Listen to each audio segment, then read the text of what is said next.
প্রত্যেকে নেতৃবৃন্দ, কেউ যুবদল, কেউ বিএনপি, কেউ বিভিন্ন সংগঠনের সাথে জড়িত ছিলেন বা আছেন, তাদেরকে সরকারের আধা সরকারি সংস্থা এবং স্বায়ত্তশাসিত সংস্থার গুরুত্বপূর্ণ পদে তাদেরকে দায়িত্ব দিয়েছেন।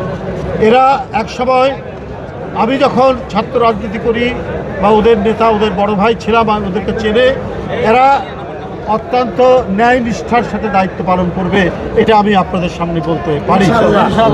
এরা কেউ উৎকোচের কাছে, প্রলোভনের কাছে নিজের মাথাকে বিক্রি করে দেবে না।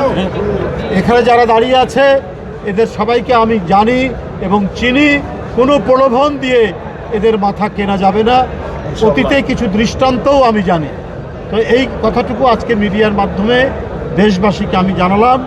আমরা ধন্যবাদ জানাই এদেশের প্রধানমন্ত্রী, বিএনপির চেয়ারম্যান জনাব তারেক রহমানকে। তিনি প্রত্যক্ষভাবে সুদূর লন্ডন থেকে আন্দোলন পরিচালিত করেছেন।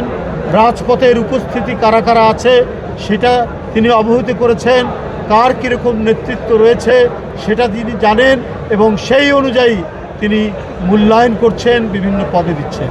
এরা অত্যন্ত দক্ষতার সাথে দায়িত্ব পালন করবে এবং ওই প্রতিষ্ঠানকে অত্যন্ত ভাইব্রেন্ট, ওই প্রতিষ্ঠানকে, যে প্রতিষ্ঠানের দায়িত্ব দেওয়া হয়েছে সেটিকে সচল, সেটা যদি রুগ্ন হয়ে থাকে সেটাকে সুস্থ করে দিবে বলে আমার বিশ্বাস। ইনশাআল্লাহ।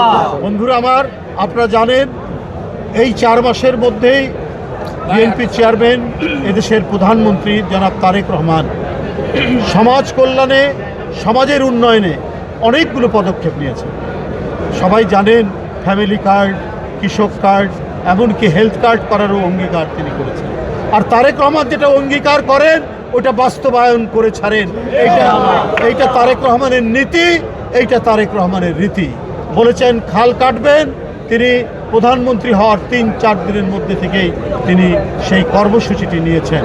বন্ধুরা আমার, তিনি $1 ট্রিলিয়ন, $1 ট্রিলিয়ন ইকোনমির কথা ঘোষণা করেছেন। বিদেশি উদ্যোক্তাদেরকে সেখানে অংশগ্রহণ করার কথা বলেছেন। সেখানে মূল অবজেক্টিভ, মূল লক্ষ্য সেটা হচ্ছে তারুণ্যের শক্তিকে ব্যবহার করা।